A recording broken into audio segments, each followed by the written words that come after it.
бях малък, любимото ми нещо беше да излизам на балкона и да слушам вятъра. Колкото по-шумен, толкова по-добре. Така не чувах как баща ми крещеше на майка ми. А как искам сега да му чуя шибания глас майка му да е.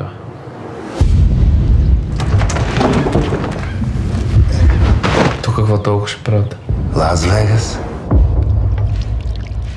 Местим гробището. Пречи на голф игрището. Баща ти беше най-големия газар в казармата.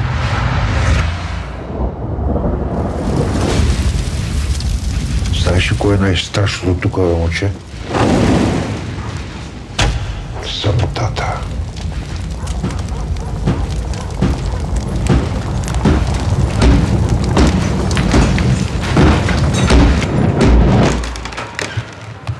Кога бе?